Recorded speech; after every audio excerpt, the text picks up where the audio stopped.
gave our personnel the confidence to press ahead with their operations. He never faltered from the ultimate goal. The President also reacted very promptly in crisis situations. When the LTT's Claymore mine attack on a bus killed close to 70 innocent civilians at Kabitigola, a village in the north-central province, very close to LTT-dominated territory, he went to the scene immediately. Though the situation was tense, he visited the mortuary, spoke to the bereaved as well as the other people in the affected area. He immediately instructed the local commander to strengthen the villagers to prevent further LTT atrocities. Similarly, when the LTT developed its light, low-flying aircraft that threatened vital installations as well as civilians in Colombo during night raids, the President personally supervised the rehearsals of new air defense system that was installed at Katunayake Air Base to counter this threat. Such examples of commitment and leadership at the very top gave a lot of confidence to the entire country during this difficult period. The President's personal commitment to the successes of humanitarian operation went above and beyond the call of duty. In the east, when the LTT-dominated town of Wakare was liberated, he went to the town, congratulated our troops, even though the east had not been completely cleared. He also visited the key town of Kilinochchi, which was LTT's stronghold in the north, as soon as it was liberated. This was a landmark victory during the course of the war, and although the northern operation was still in progress, the President went there to speak to the troops. Such acts gave our military personnel every encouragement as well as the confidence to press ahead and see the humanitarian operations through to its conclusion. There were many key factors that led to the success of the humanitarian operations. Perhaps the most important and critical factor was the President's decision to expand the armed forces. One of the first things we realized when we studied the previous military campaigns was that the Sri Lankan military always superior to the LTTE. Our talented commanders and dedicated personnel most often succeeded in their encounters with the enemy. Specialized regiments such as the Special Forces and the Commandos had developed a very high level of skill and professionalism over the years and were more than capable of defeating the LTT in a single battle. However, there just were not enough troops in the armed forces to consolidate these wins in battle to achieve final victory in the war. The primary reason for this was the sheer extent of land that the LTT was active in and the guerrilla tactics used to dominate them. These included the eastern province, of which 1/3 was controlled by the LTTE, the Jaffna Peninsula, islands, and the Mohomale forward defense line, which were under government control, but in which the LTT was also active. And the Wani, which was a vast jungle terrain, fully dominated and controlled by the LTT. Due to the LTT's terrorist activities, the rest of the country also needed attention. In the Jaffna Peninsula, islands and the forward defense lines at Mohomale, there were approximately 40,000 troops already deployed. It was necessary to hold these positions in strength. Once the eastern province was cleared, it was equally essential to hold the territory in strength to prevent the LTT from infiltrating it again. It should be noted that at the time, the LTT leader proclaimed that the defeat in the east was only temporary and a tactical withdrawal.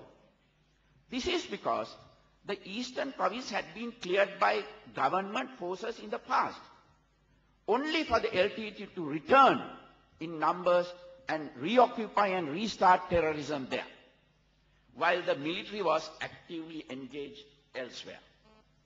A repetition of this was avoided because we had enough personnel on the ground to hold and dominate the territory. When it became to the Vanni, it was necessary for the military to operate on a number of different axes and on a wider frontage. During past operations, one of the major LTT tactics was to penetrate the front line of the military, infiltrate our territory, and attack from rear. It was necessary to strongly hold the rear and have several counter-penetration lines to guard against this tactic. It was also absolutely essential that we have enough troops to guard against the threat posed by LTT suicide cadres and operatives who had infiltrated the rest of the country. It was absolutely essential to secure key infrastructure in and around Colombo, such as the international airport, the harbor, oil refinery. It was equally important the LTT's attacks on civilians, and several operations were carried out to identify and neutralize terrorist cells. The President had the will and courage to take the difficult decision to expand the military to the size required to win an extended campaign in the north and east, whilst also protecting the rest of the country. The combined strength of the armed forces in 2005 was nowhere near the number that was actually required for a serious campaign to eradicate the LTT. This fact was understood by the President, and the decision was made to expand the strength of the military. By projecting its intentions very clearly to the public, the government encouraged a lot of young people to step forward and join the armed forces. They did so because they understood that the political leadership had both the clear aim of eradicating terrorism and the will necessary to achieve it. Between the end of 2005 and the end of 2009, the Army's 9 divisions were increased to 20 divisions. Its 44 brigades expanded to 71, and its 149 battalions increased to 284. This was a large but essential expansion that increased the number of Army personnel from 120,000 to 220,000 by the end of the humanitarian operations. The Navy and the Air Force were also expanded significantly, and they were also given tasks beyond their classic role. Many of the personnel were entrusted with holding ground, even in jungles, and also given the responsibility of securing main supply routes. These measures were essential to safeguard peace in the rest of the country and ensure that operations could be adequately supported to proceed uninterrupted. In past years, whenever a military operation was being carried out successfully, the LTT would seek to distract the military by attacking innocent civilians in non-combat areas, particularly through their perfecting of the suicide bombing tactic. The LTT were able to create chaos in the rest of the country while military operations were going on in the north and east. When this happened, pressure traditionally built on the government to pause the military campaign and seek alternate solutions. By expanding the Army, Navy, and Air Force, and using paramilitary forces like Special Task Force or the police, and by increasing the responsibilities of the police itself, we addressed this situation without halting our progress. By safeguarding the rest of the country, the humanitarian operation could go ahead uninterrupted. Another critical factor in this regard was the formalizing the civil defense force.